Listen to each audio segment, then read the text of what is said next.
I want to start with the Jets. This is a team that, has a lot of optimism coming into this year. They did go 2-14 last year, but a whole new regime, new head coach, Robert Saleh, new offensive coordinator, Mike LaFleur, new defensive coordinator, and Jeff Ulbrich. And this is really a complete coaching makeover for the Jets. And not only is there that coaching change, but they also get their biggest position, quarterback, change. They send Sam Darnold to Carolina, and they pick up Zach Wilson in the draft. Mike, I just want to get your thoughts on where is your mind at with this Jets team right now? How are you feeling heading into this season?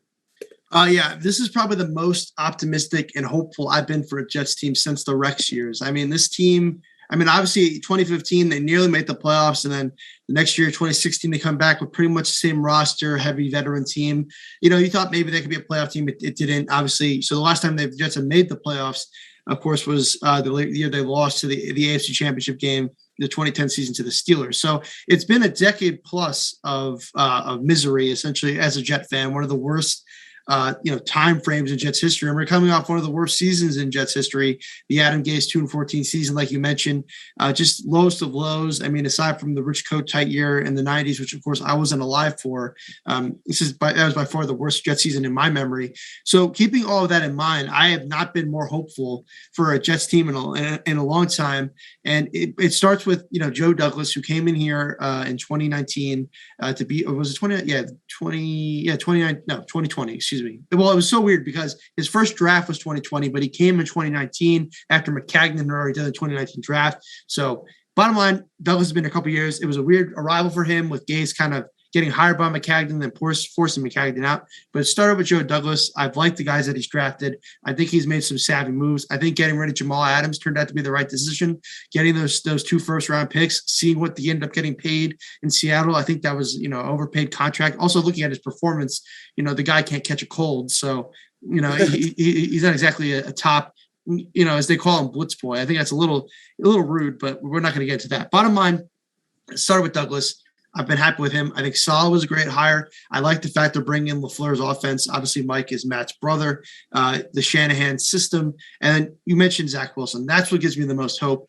And, it's hard not to compare Zach to Sam Darnold. Obviously, Sam was drafted in 2018, also a top 3 pick, was supposed to be the savior of the franchise, and it didn't work out. Sam had an up and down rookie year, finished very strong in his rookie season. You thought, hey, the last 4 weeks, he had the best passer rating in the NFL. You thought this could be the guy. Obviously, that didn't work out. That being said, in seeing what I've seen from Zach, I know it's only been the preseason, and Darnold, I saw 3 regular seasons worth of performance.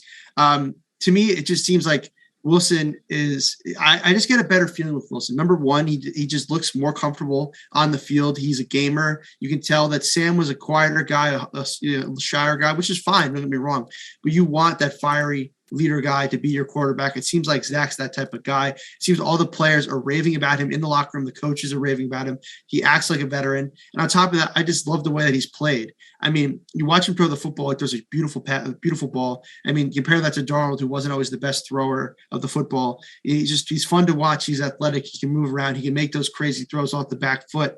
He is the guy. He is that modern NFL quarterback. He's gotten the comparisons to Patrick Mahomes, Aaron Rodgers, which if he can be anything like them at all, I will be thrilled. So I was very excited about the pick. I was thrilled the way he performed in the preseason. He had the highest passer rating. We talk about any quarterback who played in the preseason, even better than Mr. Number 1 pick Trevor Lawrence, who looks somewhat subpar in the preseason, in my opinion. I think a lot of people's opinions. Aside from that last game, I think he turned it around a bit. But the point is, I'm so hopeful for this Jets team. Now, I'm sure we can discuss at the end of this segment kind of, record expectations with Jets and Giants. But, I'm very hopeful. I think this team can be better than people are thinking. I think they're going to get more than 2 wins. I think 5-6 wins is reasonable. Before the Carl Lawson injury, I was thinking maybe even 7. I know it's a little crazy, but 17-game schedule this year. But I just keep saying it. I am hopeful. That's how I feel about the Jets right now.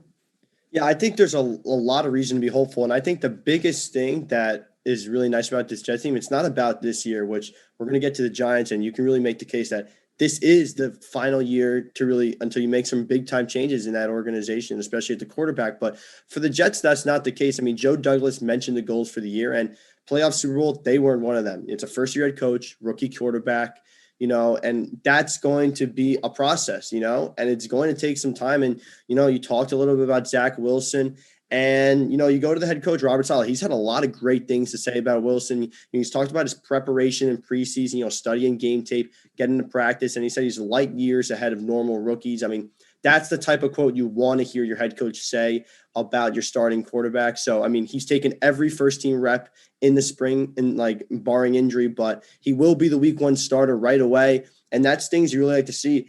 And, Mike, I mean, you mentioned it, just watching it, the eye test. I mean, the way he makes throws, his connection, his chemistry with Corey Davis already we've started to see, he's really looked the part, and his poise in the pocket is really great. He doesn't rush when there's pressure. He finds the space in the pocket to make the good throw, and he always seems like he's making the right decision. So I know it's preseason and it's early, but he's taking first team reps. It's not like Justin Fields who's going to come in at the second, third team in the preseason. Zach Davis is going up against most of other teams' first team defenses. So I think that's something to keep in mind. And he has looked good. Now, what you do hear me saying, there's a lot of positive, and you might think, well, Jets might, make a playoffs or have 9 or 10 wins this year, but that's not the case. But I did mention earlier, it's not about this year. This is a stepping stone year. So just in that regards, if the Jets pick up 3 or 4 more wins than they did the year before, then they can continue to build off of something, and that's the direction they need to go in. Yeah, I mean, look, I think all signs point to this just not being like you said, it's not a win now season. I think they basically admitted as much. I mean, you look at the fact that the cornerback situation, defensive backfield is incredibly young for them. I mean, They're playing all rookies. A lot of them were mid to late draft picks. They kept a guy in Isaiah Dunn, who's an undrafted pick, who could very well start for them, an undrafted free agent, excuse me. They cut Bless Austin, who I was not a huge fan of, but he was a guy out of Rutgers who was a couple years into the league, had some experience at least. The Jets did not go out and sign a veteran corner. They're committed to playing their young guys at defensive back. Same thing with linebacker. They lose Jarrett Davis at least to week 6. I mean, you have CJ Mosley there, but that means you're going to be relying on 2 rookies in Jamian Sherwood and Hamza Nasruddin, 2 guys who were college safeties who are now playing linebacker in this 4-3 system. You're going to be relying on them. We'll see what happens here. I think the Jets have shown in their personnel decisions, in the way they feel about things, that they are committed to playing their young guys at every position, whether that's quarterback, that's cornerback, whether that's linebacker. They want to see what they have. This is a rebuilding process. The Jets have been a dumpster fire for years. They've tried the quick fix. They tried to do that quick thing with Fitz. They tried to turn things around quickly. It hasn't always worked. And I think they're approaching it the right way now of trying to build a steady contender, a team that can win for a long period of time. You look at a team like the Bills, a team that's built from the ground up with young players. I think the Jets are the Ravens are another example. The Chiefs, the Jets are following the right model here. I'm not expecting playoffs. I just want to see progress, and I think we're going to see that. And as long as Zach Wilson shows me some stuff, as long as he's going to make mistakes, he's a rookie. I get that. But as long as he can show me the nice throws, the games where he has 3 touchdowns, I want to see growth throughout the season. As long as I can see those things, I will be happy. I'll be content. And look, I think the biggest thing is that Saleh, even though they don't have the most talent in the league, I think Saleh can fire up these guys. From the veterans to the rookies, everyone is raving about him. He's the type of coach they want to play for. And that's the type of coach, unlike Adam Gase, who can get you to play above your talent level and get guys fired up. So, I'll be interested to see what happens. Also, there's other positions and other things with the Jets we can talk about. But as long as I see progress, I'm going to be happy.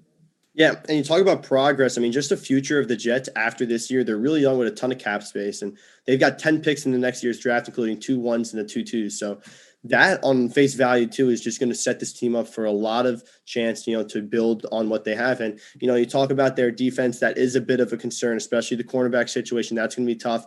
You get Carl Lawson, torn Achilles. He's out for the season. You do get edge Shaq Lawson from the Texans. So, you hope that helps up a little bit, but the defense will be a little bit of concern, but the offense is kind of deep. The running backs is going to be a committee, Tevin Colvin, Michael Carter. That's going to see who maybe wins that job. But as of now, it's a committee, but the wide receivers might be their deepest unit. You got Corey Davis, Denzel Mims, Crowder, Elijah Moore. This is a lot of weapons for Zach Wilson to throw to, really. And the O-lines, it's growing. Elijah Vera Tucker, Mekhi Becton. If they stay healthy, that's really going to help this line, help protect him. So there's a lot to like about this offense, and there are definitely weak links. This is not a Super Bowl level offense, not really close to that, but there are young pieces that really help you believe in this team that they can, build on something. And just looking at the roster on that basis, there is some positives that you can take away, that they're not going to be the 2-win team they were last year.